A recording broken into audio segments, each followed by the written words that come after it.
Randy, Yes, good sir. seeing you this morning, buddy. Did you get a decent night's sleep last night? I did. I had my Cheerios and my Wheaties because I knew this was going to be a very big and full week of fun packed stuff. Yeah. So I'm ready to roll.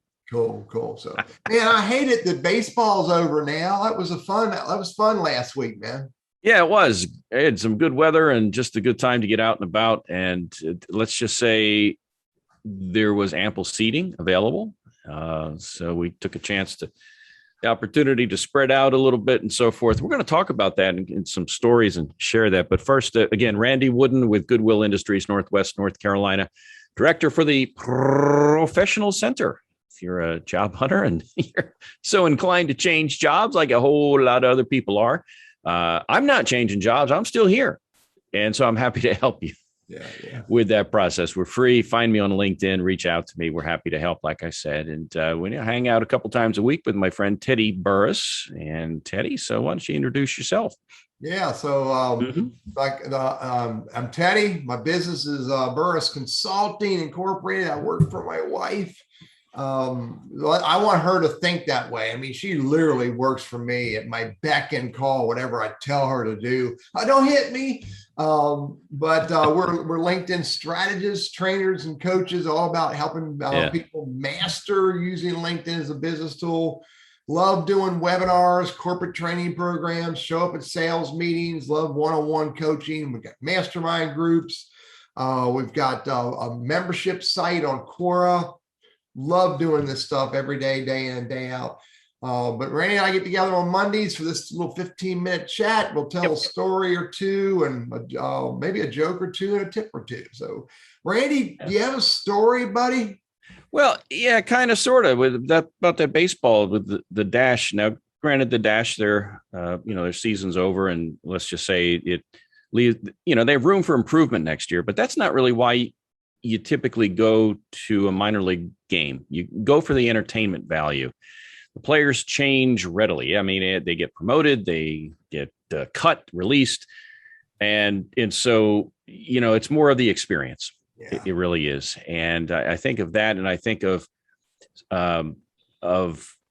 my college time and homecoming and how maybe once a year you run into people, you keep up with them on Facebook and whatnot. But then with COVID, a lot of that changed. People didn't go to baseball last year. They didn't go to homecoming.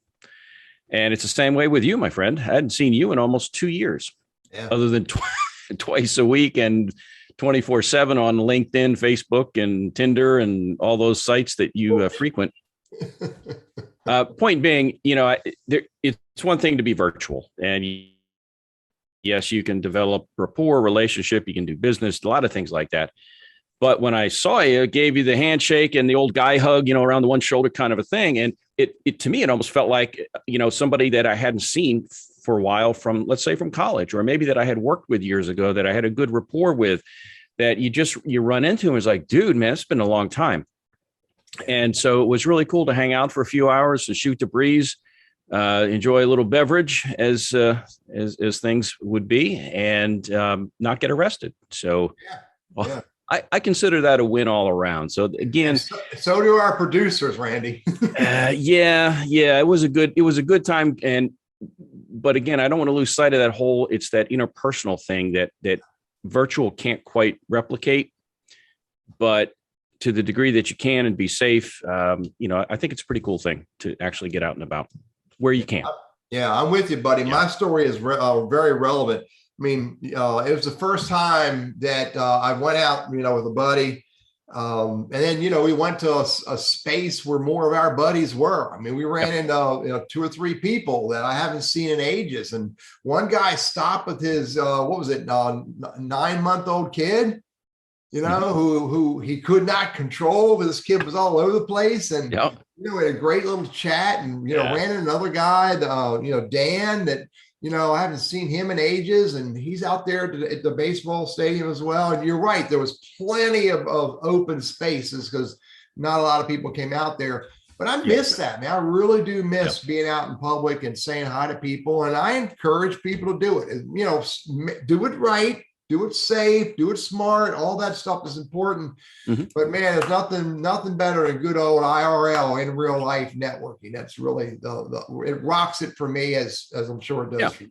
I mean, and excuse me, anything in moderation is good. I'm not sure I'd want to sit shoulder to shoulder with 80 or 100,000 people, and especially if it was an indoor event where there might be 40 or 50,000.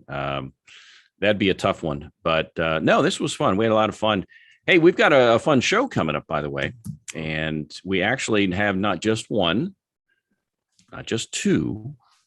We'll have three special guests this week, believe it or not. We have room for them, by the way. And so I had to check with the producers. But here's what's coming up. Many of us, especially if you're here in the Triad, you've heard of Innovation Quarter.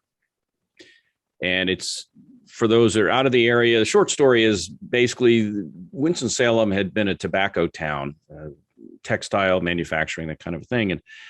And so a lot of the old tobacco mills and such downtown had essentially sat relatively vacant for a long time. Well, we've got some business leaders that went in, plowed a bunch of money into renovating these. And so Innovation Quarter is essentially remodeled old buildings in the center of downtown Winston. And we've attracted a number of businesses to come there, some moving there and others starting up there. And so we're going to have three guests. So let me outline this as best I can. And Teddy, correct me where I'm wrong, because I'm not that smart. I rely on you as I've got it written down, Randy. You're my, what do they call that? Not alderman. It's called ombudsman. Oh, okay. Yeah. Like in a newspaper where they're going to go, wait a second, they got to correct this thing. So Peter Marsh is going to join us. I've known Peter for over 20 years. Interior architect, but he was one of the principals starting Flywheel, and that's a co-working space. Flywheel has been involved with the Innovation Quarter. Had they moved to the other building downtown? Are they 500 West 5th Street? Yeah, so they're in that building. It's the old GMAC building, I think, from years ago. Yep. But Peter is very much on the front lines of this co-working space, what Flywheel is and how it grew and is growing elsewhere around the country. So he's got his finger in a lot of different pies related to co-working space and how all that can impact small businesses, startup, that kind of a thing. And then we also have a couple of folks from Greater Winston-Salem, Inc., formerly the Chamber of Commerce. Yeah.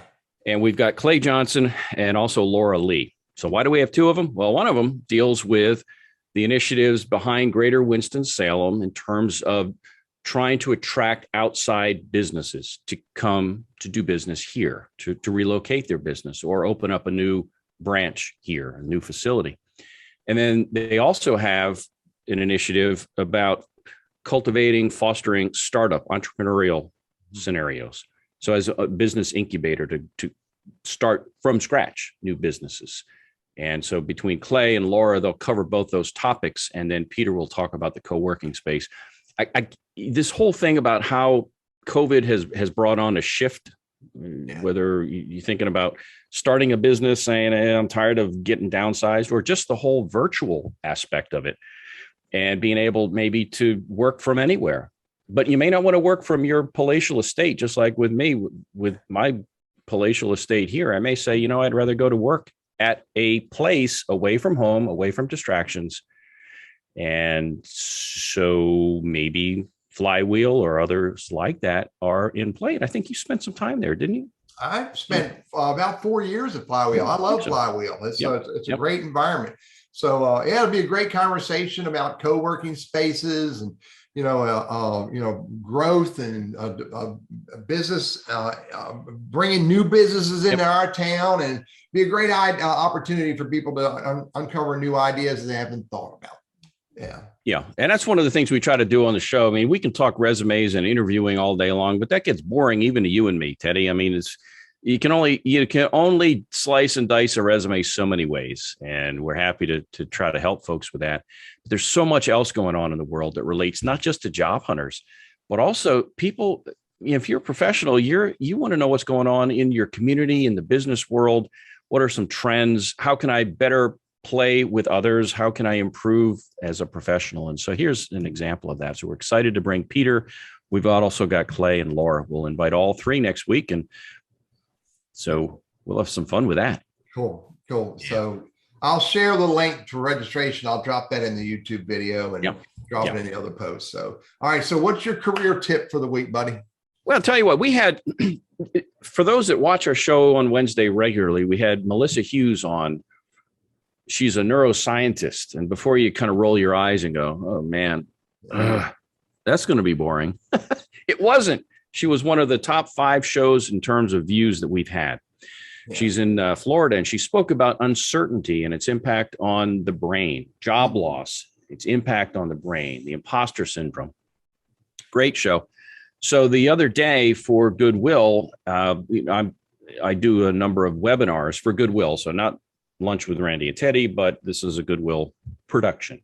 We had Melissa in to speak about the same topic. We had fantastic feedback. And one of the things she talked about that relates to job hunting, and so to tie this into a tip is this. Biggest frustration people have, job hunters, is I don't hear back. Now, whether that's after an interview or I sent an app. So let's just say I sent the application in. I don't hear back. Big frustration because I'm qualified. I took the time to do things the right way. I didn't try to go around HR and all that. I mean, I applied, I'm trying to do but I don't hear back. And so this uncertainty of not hearing back, that's the most, not just frustrating, but it creates the most anxiety. Yeah. People say, I'd rather hear yes or no. At least I can move on. If I hear no, okay. If I hear yes, okay. It's that uncertainty of not hearing that really eats at us. The cortisol, Teddy, I'm a budding neuroscientist. So cortisol is what's up here. The stuff that happens up here. There's a lot of cortisol floating through here when you're stressed. And the tip that Melissa offered dealt with how to try to mitigate that, how to try to minimize that stress level, because we will always have some layer of stress in our lives. And so, this may sound simplistic or whatever, but something as basic as smiling to someone, you'll be pleasantly surprised maybe that they will smile back. And for that split moment, it's releasing the good enzyme stuff, which I can't remember because I'm only a budding neuroscientist. I ain't there yet. Yeah. But also not just the smile, but breathe deep from the belly kind of thing. I've got a big enough belly. I can breathe pretty deeply now, Ted. I've been working on that for years. So that part I've got handled. But also take a walk, listen to some music. Pet your dog if you have a dog. Pet somebody else's dog. Just hope they don't bite you. Yeah. But also, and here's the biggest thing, show gratitude. Yeah. Your brain can only think of one thing at a time. So if it's focused on negative, if you focus it on gratitude for that time frame, you're releasing good enzyme stuff. Dopamine, endorphins, and serotonin, buddy. All of those. Yeah, it oozes out of you when you're smiling. I'm up to here with dopamine, huh?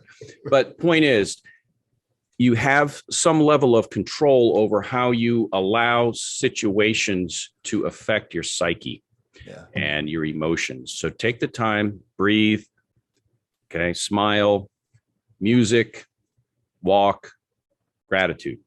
And won't change things in terms of hearing yes or no, but it can help how you feel about things. And that's a big part of the job hunt is the mental aspect of it. Yeah, absolutely. Yeah. I get it, man. Look, you got a reminder of the way I treat people in public when we're walking up and down through the walkway at the stadium. Yeah. I walked up that big, huge dude with that big, huge leaf blower. And I dropped that joke on him about it doesn't have cup holders. I don't want one. And he laughed. Yep. That can change the way you feel as well. Good stuff. And you were the only guy that probably talked to him other than his boss or the guy standing next to him. So he was a faceless nobody. When you really get down to it, nobody would talk to him probably except you. And I don't mean he was a nobody. What I'm saying is he felt like, nobody cares. Here I am to do a job. And you know what? This guy took time out to to be nice and smile and make me laugh too. Yep. Yeah. I'm glad he laughed because the dude was big. I'm glad he laughed because he could have taken us both out. I know. So, hey, here's my tip. I'm going to start dropping more of these on everybody. Yep. And my tip's about LinkedIn. And this is for anybody in business or in career transition or job search or whatever. There's lots of ways to message a LinkedIn member that you're not connected with yet. Let me just say it again. There are lots of ways to send a message, relevant and appropriate message to people you're not connected with yet. You just got to figure out how to do it. Now, if you want to figure out all the 7 or 8 different ways I've come up with for you to message someone you're not connected with yet on LinkedIn, go look at my blog. Go look at me on LinkedIn and find my article, find my YouTube video, and learn how to do that because it's a powerful way to network on LinkedIn. So, sure. It's my nugget for the day, buddy. Yeah. So, all right. So it's, what is it, 12:15? You got lunch plans for the day? I think I'm going to have a salad today. There you go. Yeah. Compensate for that, for all that junk food. Those 8 cheeseburgers I ate last week. Yeah. Yeah. And all that. Yeah. So, all right, buddy. Have a good day, man. I will see you on Wednesday. That'll work. Have a good one. Take care, See ya. everybody.